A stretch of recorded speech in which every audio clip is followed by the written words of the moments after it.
Headline edition, July 8, 1947. The Army Air Forces has announced that a flying disc has been found and is now in the possession of the Army. Army officers say the missile found...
From the studios of Blackwater Media in the city of Atlanta, welcome to another edition of the Shadowland Radio Show. I'm, of course, your host, Dr. William Lester. And we're going to have a very interesting show. We have a great guest, but before we get to the guest, I always like to begin the show by thanking everyone who has come on board and subscribed to our YouTube channel. We've picked up a lot of new listeners on YouTube.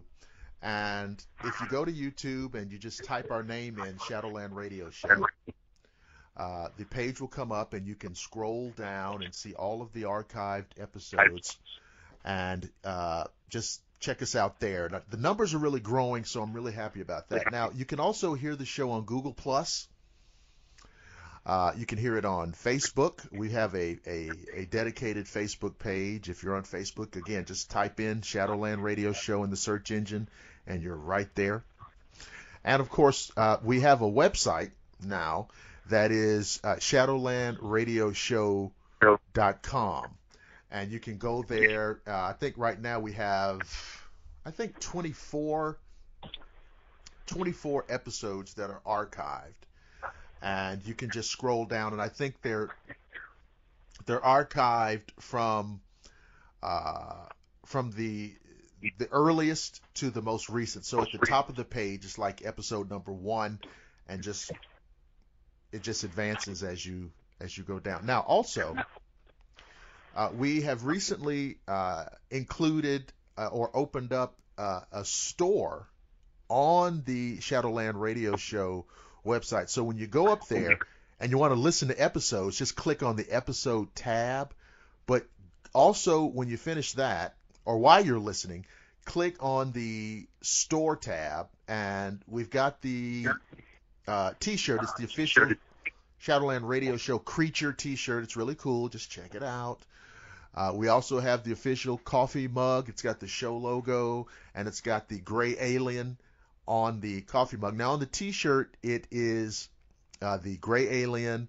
There is a chupacabra, a Bigfoot, a vampire, and a werewolf. So it's a creature t-shirt. And so it's really cool. Now let me tell you something about this coffee mug, because I was looking at a lot of different options for doing this coffee mug. And there were people who were trying to pass off a coffee mug to me that you can't even put in the dishwasher, some crazy cheap crap made in Indonesia or somewhere. And I was like, no. Why in the world would you buy a coffee mug that you can't even put in the dishwasher? So it cost us a little bit more money, but we got a real coffee mug. So, you know, when you wash it, it's the logo's not going to come off and just be stupid. It's a cool coffee mug, so check it out. Shadowlandradioshow.com. Now, on this episode, we have a fantastic lady named Jill Carty, and she's going to be talking to us about a lot of different metaphysical and paranormal type things. One of the things I wanted to talk about tonight is her work with shamanism. But she recently posted a rather explosive statement on her Facebook page about using Ouija boards and demonic influences and possession and demonic attack. And I just thought it was interesting, and I knew you guys would be interested in it. So let me bring her on. Jill Carty, are you with us? I am. Hello. Hello, how are you? I'm fabulous. How are you? I'm doing great. So, Jill, before we get deep off into the shamanism, will you tell the listeners about the reason you made that statement on Facebook about the Ouija board and all that? Yeah, absolutely. I'm really passionate about Ouija boards and people not using them. But firstly, I'd like to talk and explain shamanism to people that don't understand it. Oh, okay. Go. Shamanism. Shamanism is having one foot in the spirit world and one foot on earth. Okay? So I help heal people, the physical body, the emotional, on a soul level, with the help of spirit, ascended masters, angels, etc. Okay? So, but the Ouija board thing, so I do fight dark entities, demonic forces. I remove dark attachments from the body. So, but with this one particular girl, she came in possessed by 8 demonic entities. 8? Yes, by playing with the Ouija board. So, wow. So was this the kind of thing where she just didn't know what was going on, or was she knowingly trying to call up these like evil spirit? What was going on with her? No, she just pulled out the board, all fun and games with a couple of girls. So she's 17 years old, and I know tons of kids, and I don't know about you, but I played with one when I was a young girl. But it was a bunch of girls on a Friday night and thinking it was fun and games and let's conjure spirits. And unfortunately, you cannot do that unless you're trained in say, my craft, in shamanism, or you're protected in God's light.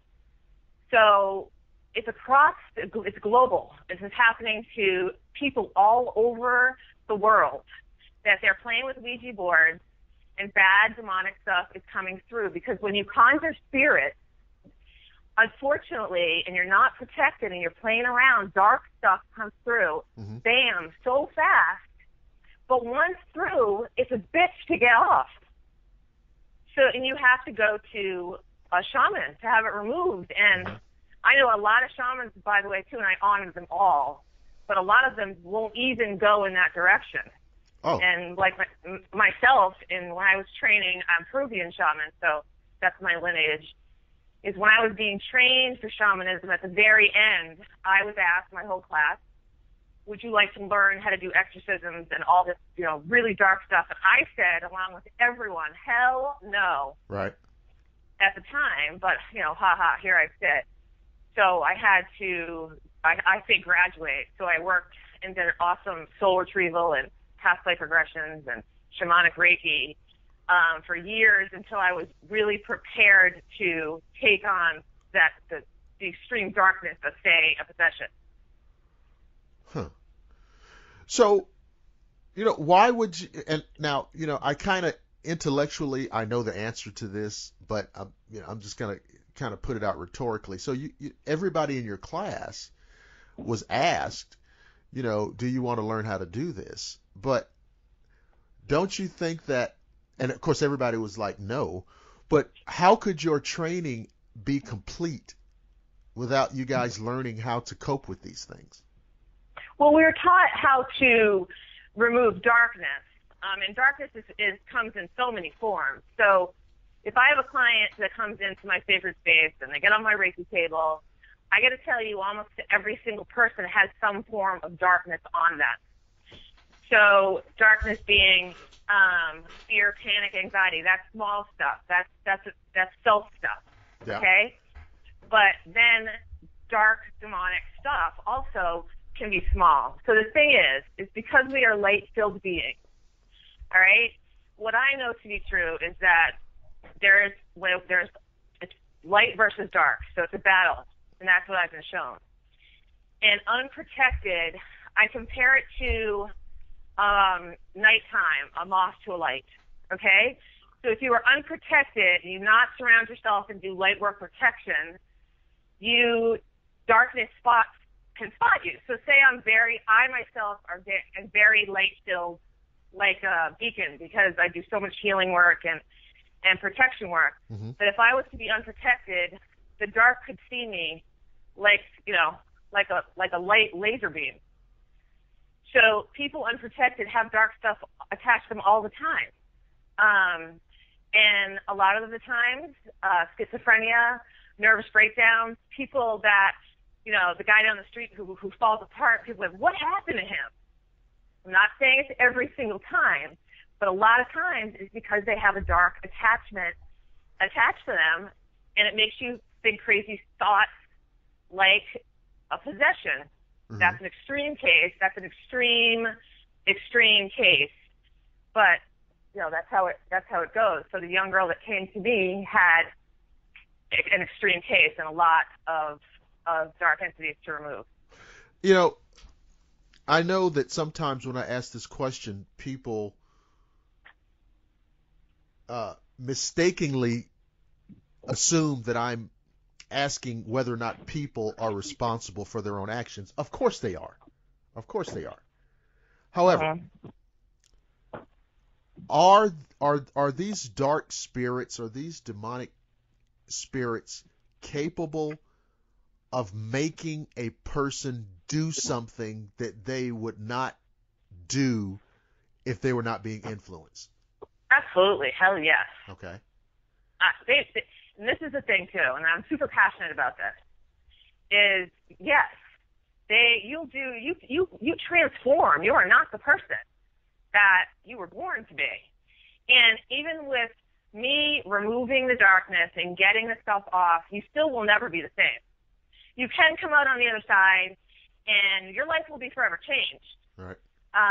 But yes, I mean, for example, most people have seen like The Exorcism, and that's, Hollywood and sensationalized. Right. But this one particular case that I just had is, first of all, getting someone to see me is a huge battle because the dark or the demon inside of them is like, they don't want to go anywhere near me because I can get rid of them. So getting someone here is a huge battle. But once they come into my sacred space, I got them. But this one girl, for example, came in, her eyes were black. So immediately I saw her eyes. And what? The eyes speak everything to me. So I can, when I look at someone's eyes, I can see into their soul. Okay? So I immediately saw her eyes, they were black, and she sat down and she said, I do not like you. Of course she didn't like me. Okay? So she was angry with me, yelling at me. Then, like flipping a switch, she'd say, you're beautiful. And then 10 seconds later, she'd flip back to say, fuck you. Yeah. Or something. Okay? So it was back and forth. But the personalities, you can't make it up, is the demonic laughter that came out of her mouth. Uh-huh. It's not like it's staged or anything. And I actually did call in I teach shamanism. Mm-hmm. So I called in two of my students that I'm training that are very brave and brought them in. And this was their first time. And their eyes, and they're brave, and they did an awesome job, but their eyes were like as big as saucers, because they were like, yeah, Jill, you trained us to do this, but once you see it, it's And I think that I said to you or somebody today is that people say, oh, I'd love to see that. Like, I'd love to see an exorcism. No. And I'm like, dude, no, you wouldn't. You say that. But, it's pretty ugly. Well, in that case, because this is I've had similar conversations along similar lines with other guests on this show. And it's always fascinating. Now, in this case you're talking about, did the entity, how long, according to your information, was this girl under influence?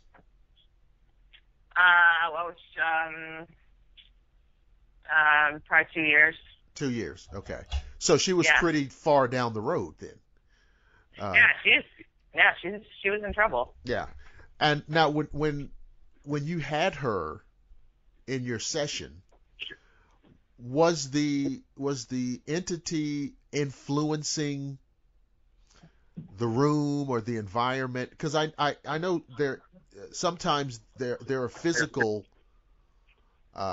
changes in a location when this type of entity is around. They try to influence was there any of that going on that you made note of? Okay. I mean, after the fact, I had to do a massive clearing on my house, but it was more before the fact. So before they showed up, again, it was block. So the two girls that I called in to help me got blocked at every turn. Things happened to them that don't normally happen. Right. Which, people could say is coincidence, but it's not in this case. So on their way here, they ran out of gas. They got in a huge fight. She dropped her phone and smashed on the floor. She was trying to call me. She's, going to be late. Then I go to the bathroom upstairs in my home, and I work out of my home. Right. And I get locked in the bathroom. And I go, what? So upstairs in my bathroom, the door handle on the outside falls on the floor. So I'm standing in my bathroom, like, Jill, you're locked in the bathroom. Like, this is a riot. And I go, I'm trying to get out. And I stop and I go, so a light bulb goes off in my head. I go, ha-ha. All right, this is no coincidence. Right. So I do my thing. I call on the light and I get myself into my Zen state. I did Reiki and on the door, bang, the door opens. All right. So I'm like, okay. So then I came down and cleared the space. But everybody was trying to be stopped from performing the exorcism. So, but during the exorcism, there's a lot of shape-shifting going on. Really? Yes. So, and I see this all the time in my shaman work, is shape-shifting. What dark will do, say in an exorcism or in any removal, is they will shape-shift, which is turn into something to hide. Or if I'm astral traveling, so I astral travel and I battle darkness astrally, I fight fallen angels and I fight demonic stuff astrally as well. And in astral travel or in physical, things will shapeshift to try to trick me. But I'm a master at spotting them. So, for example, one day I was in battle astrally and I was fighting a demon and I was about to kill it, and it turned into my daughter. Oh, my goodness. And it turned into her face and her beautiful self, and it was like, yeah, right, you're going to kill me. You know what I mean? But I did. I never killed my daughter, but because I get what they do. That is diabolical. It's crazy, right? But I have to stay on top of my holy game 24/7 because I figure stuff out because I'm always meditating, praying, astral traveling. I'm always staying on top of the dark, and they know that about me. So they're always trying to switch things up. Okay, let's see if we can get her this way. Let's see if we can get her that way. Because I did sign up for a pretty big job. So basically I need a ton of protection work because of what I do. Because dark doesn't want to be stopped. Let me and ask they know you, that I can do it. Yeah. Let me ask you. You a few minutes ago you mentioned these fallen angels, and that is that's fascinating. So, in your experiences, how do you perceive them? How did they? What? Well, I know what they are. They're fallen angels, but how did they come across to you? I find that fascinating. Like what do they look like, you mean? Yeah, okay. Well, I mean, obviously, I'm guessing they can change shape too. But They can, but they look like fallen angels. Most of the time, they do shapeshift as well. Uh-huh. But they definitely look like angels, but they're black or red. So the more powerful the fallen angel in my sphere, I see them with red wings. But most have black. So, and I'll share a small story. Yes. I fought a very large, dark fallen angel, and it took me a while, and it was a battle royale. I won. And then about 2 days later, a couple of my kids, not my kids, the kids I teach are a lot of my kids that I teach are in their early 20s. So I call them my kids, but they were traveling out of town, and one of them had a dream that he might not be safe. And he's like, Jill, will you just, check on us, make sure we're protected on our drive up to New Hampshire is where they were going. So I was absolutely, and I had a really off feeling as well. So I laid on the couch, got in meditation, and immediately saw a dark angel fall in the back of their car. Huh. So I astral traveled in record freaking time because I wasn't going to let anything happen to them, and got in front of, so I'm white, wings, light, beautiful, and then I got in front of the dark angel, and I look at her, and it looks so much like the one that I had fought, but I was like, no way, because the power wasn't there or anything. And she said to me, so I knew I could squash this fallen angel like a bug. But she said to me, you took what is mine, so I'm going to take what is yours. Meaning she was going to hurt the kids. Uh-oh. And I know it sounds over the top, but this is what I do. So, I wasn't going to have that. So I got rid of her in about a second. But she looked so much like the one I had fought. So there was a connection there, and basically she was saying, I'm coming back at you. So pretty much.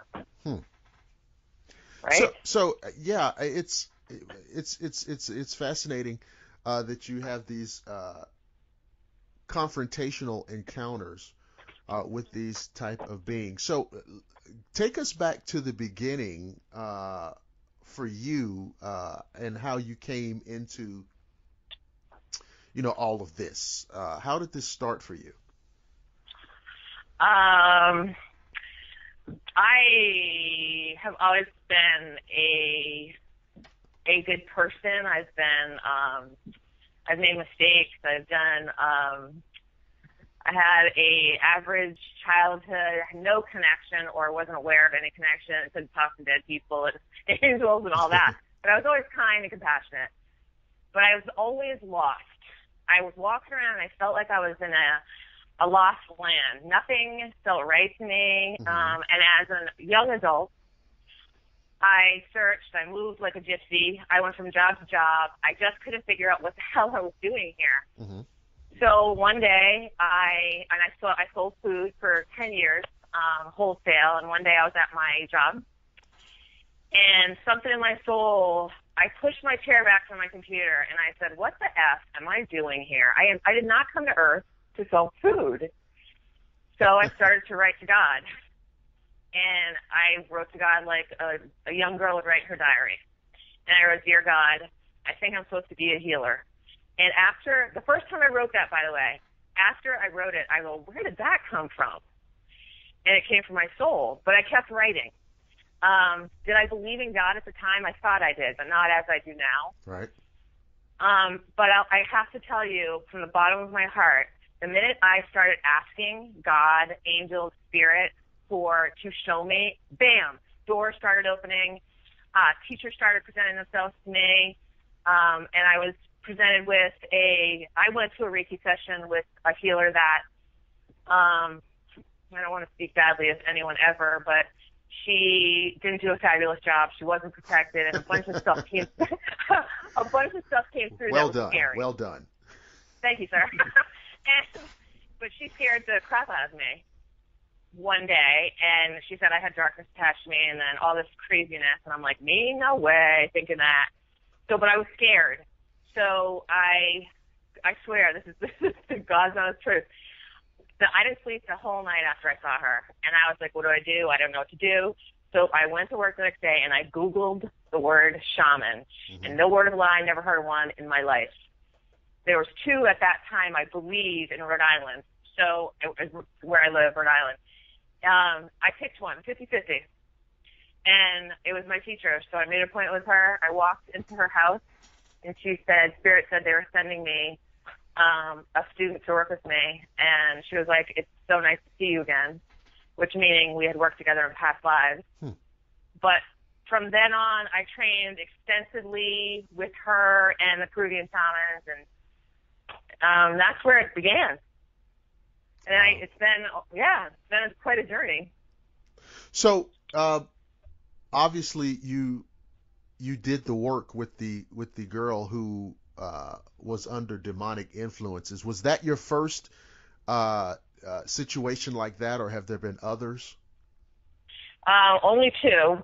So, but hers was definitely, I would say, a first.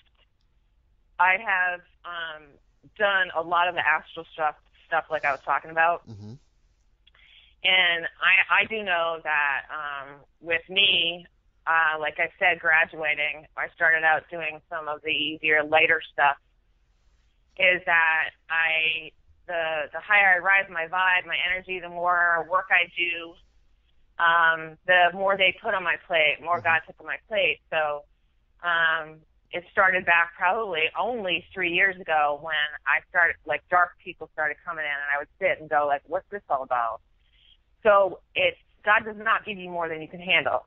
So he would say, okay, here, Jill, deal with this. Let's see how you deal with this, actually.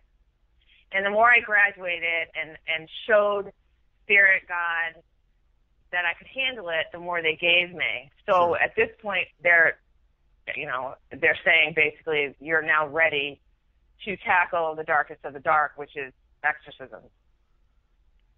Wow. And right? So, and when people come to you, what are some other things that people would come to you for? If for counseling or whatever, what are some of the things that people have come to you to try to resolve? Spiritual counseling is one of the things I absolutely love to do.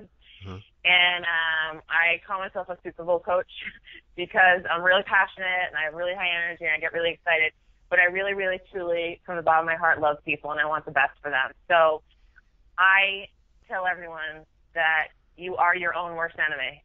And start to fall in love with yourself, power back up, pull your power back in. I give them the tools to help them find themselves again and change their lives. And there's a million tools that I give them. But bottom line, I tell everybody is that no one is going to fix you. No one is going to fix you. And I see people going from healer to Reiki healer to tarot card reader to palm reader that just can't get enough. But at the end of the damn day, it is about working on yourself. And I have seen people that are willing to put in the time on self, transform their lives. I've seen people completely change their lives by self-work. That's one thing I'm very passionate about because I love to see people succeed. Also, I do past life regression. As I take people in their past lives, and like today, I had a session, a past life regression session, where a beautiful girl came and was having some present day issues. So I felt in my soul that she needed to go into the past because I felt the past was affecting the present. So and it was, oh my God, beautiful, because she went into a past life and you truly connected the darn dots. Because this past life, she had such similar issues. And then when we go into the past and we see it, we face it, then we free ourselves. And those issues start to fall away. I also do soul retrieval, which is retrieving a piece of your soul lost due to trauma. Okay? So I take people on a guided journey to retrieve a piece of their soul, and it's magical. It's similar to past life regression, but way more intense and way more emotional. And then I also do my shamanic Reiki. So, meaning Reiki, my energy healing, but I talk throughout the thing. So because of my connected spirit, I talk to angels, I talk to ascended masters, deceased loved ones come through with messages so it's mediumship. But it's awesome because you get messages from the people that you love and the angels that guide you, but I'm also we are healing the body at the same time. So, and I've seen, really awesome healing. Now, let me ask you this. Well. You said something about ascended masters. Yeah. So who do we, how do we categorize these individuals? Who are these people? Ascended masters are my favorite ascended master all-time teacher is Jesus Christ. Okay. But ascended master is basically came down to earth in human form, completely rocked it out, changed the world globally, touched the lives of many, and then died and went back home, and now guides us from spirit. So say Nelson Mandela is one of the newest ascended masters. Oh, okay. Martin Luther King, Mother Teresa. And then you have like Buddha and all those guys. But it's anyone that changed for the great on earth who now is rewarded at home, and now who we can call on, we can utilize and say, I need your help. Help me out in the situation. So that's what an ascended master is. I think that's such a wonderful concept, and I have to admit, and we all have a side of ourselves that's kind of, you get a little bit of satisfaction out of the fact that there are people in the world who are more or less married to a form of theology, one form of theology or another, right? Mm-hmm. And I kind of love the idea that whether it's Buddha or Mother Teresa or Jesus, or on and on and on, that these individuals fall within that category of ascended masters, as opposed to the argument that happens among religious people, which is just over who's right. Right, it's crazy. You know what I'm saying? And I mean, even to this, it's so funny to me because we're in the 21st century. Mm-hmm. And there are people in the world who argue like it's the 12th century. Yep, they do. And so I just get a little bit of satisfaction out of the way you describe those ascended masters. Well, God, Jesus, all ascended masters, all angels, everything, are cheerleaders, are pure, unconditional love. We are on Earth School. We are in school. This is a classroom. This is a classroom that you come, you pick lessons. What do you need to learn to evolve your soul? So you sign up, and it's like sign up for college, okay? Right. What do you need to learn? So we come down to Earth to learn, and it is not easy to be here. This is a very difficult school. So we were not thrown down here alone with no, go at it, kids, okay? We have guidance. We have to ask, though. That's the key, is many don't ask for help. And drop the ego crap, okay? Because I was born for most of my life thinking I could conquer the world by myself. I don't need anybody. I got this. And it's not like that. You need to ask and reach out and sit in prayer and ask like you're talking to a friend. Religion teaches fear to keep people in control. God, Jesus, all that guys and spirit want us to rock out ourselves, connect up, and spread love, bottom line. And one of the promises that I made before I incarnated on planet Earth is I promised Jesus, because he did teach me, that I would come down and remind people of who he is, who they are. And bottom damn line is it's love. There is no competition. It's love. Be loved, be kind, be beautiful, and spread your love to others. And that's how you rock out Earth School. And I tell my students this too. I don't care how connected you are to the spiritual world. If you can channel and you're the most awesome psychic on planet Earth, you are not rocking out love. You are not rocking out Earth School if you are not being beautiful, walking your talk, and sharing your gifts with others. And that's another thing, is people that have these beautiful gifts that hold on to them for themselves. I say to people all the time, share. And people say it's easy for me because I really throw it out there, and I honestly don't care what people think. But that has not always been the case. I've worked really hard to find my voice and all that stuff, but people need to share their superpowers, as I call them, which is at the end of the day just love. Wow. So, and that's a great message, I think. But it is true. You have to get to the point where you don't care about, how people view you or what the world thinks. You have to evolve to that point. And part of that comes from having confidence in yourself and your abilities. And that doesn't come easy. No. That takes time. So I don't blame people who are maybe hesitant or reticent. But I definitely agree with it. So I know that, like, you're on Facebook, but is that how people? How are people finding you? Is there another way? Do you have an email or a phone number, or how do people get in touch with you?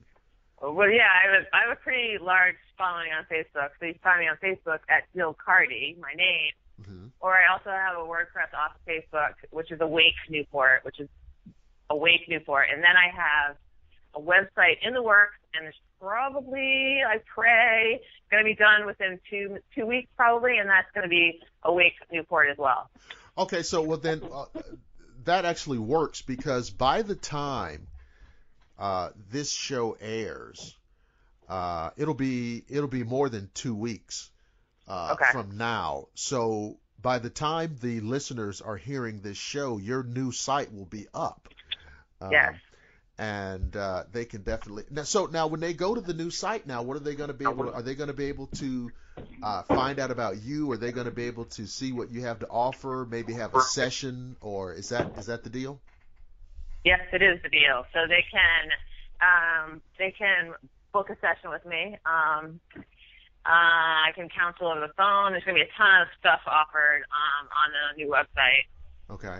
Oh, so you will be having phone sessions. Okay. Yes, I will. Okay. And I love being personal. I love being in person, but I've had, especially shaman teaching, people all over the planet asking me to teach them shamanism. And in the past, I was saying you can't teach shamanism, right, unless you're in person. But so many people have asked me, and I've actually sent, say someone who's in, Australia, I've said, find your local shaman, and not everyone, and again, said very, very humbly, is most people come back to me and they go, they're nothing like you. Right. And I was like, well, because I'm really changing the game in shamanism, and that's why people call me the Rebel Shaman, is I am honoring my lineage, I'm honoring my Peruvian lineage, and I'm teaching that, but I've thrown a lot more spice, color, flavor into shamanism, and a lot more love. I felt there was not enough love. So I am quite different than the average shaman. But so, with that said, I'm praying, meditating, connecting up, trying to make sure that I want to honor people, and I have people's best interests at heart. So I'm trying to find a way to actually be able to teach, via Skype or however I'm going to do it. So, but there's going to be a ton of stuff on that website. It's going to be exciting. Very good. So that's right. So, ladies and gentlemen, by the time if you're listening to this now, in other words, if you're listening to this interview now, her website, her new website, should be up. Now, if you go to her Facebook page, you'll probably be able to link from the Facebook page to the new to the new website. It's funny talking about it because we're sitting here now and the new website isn't ready, but by the time people hear this, the new website will be ready. Right. So I'm trying to keep the time relativity in place. So if you're listening to us on Google Plus or YouTube or Facebook, the new site should be up. Go to Jill's Facebook page. She'll have a link up. Just click over, and it will be a shamanic delight. And of course I will try to coax and sweet talk her in terms of coming back on to the show, so she can keep us up to date with everything she's doing and give us some insight into the world of shamanism and everything else that she's doing. Is that a possibility, Jill? No. Yeah, of course it is. See, don't toy with me. I won't. I would love to talk to you again. Okay, fantastic. So, ladies and gentlemen, Jill Carty, Rebel Shaman. She is on Facebook. And again, all of you guys are on Facebook, so just type her name in, Jill Carty. She's going to come up. You can just check out her Facebook page and everything. You're going to hear a lot of references to, or you're going to see a lot of references to things you've heard on the show. It's just not as cool because we have her online in person. So definitely check it out. Also, I want you to check out the Institute of Metaphysics.com. And there's also a Facebook page for the Institute. You can check out the certification programs. You can check out the degree programs. There are degree programs in cryptozoology, paranormal sciences, UFO studies, and demonology. They have also recently added degree programs in occult sciences, and what's really cool is vampire studies. Now, who doesn't want to get down and study something about vampires? I mean, that's something else. So, I hope you've enjoyed the show. I've definitely enjoyed having Miss Jill Carty on. She's a fantastic lady, and we will absolutely get her back on again. I want to remind you guys you can listen at shadowlandradioshow.com. You can listen at YouTube, Facebook, Google+. If you're listening on Facebook, I think there's a way you can download it into like an MP3 so you can be mobile with it, because I know some of you have Kindles and iPads and V-pads and U-pads, everything. And so until next time, I don't want you guys to panic. I don't want you guys to freak out or flip out or run amok, because I promise each and every one of you that I will see you again on the flip side.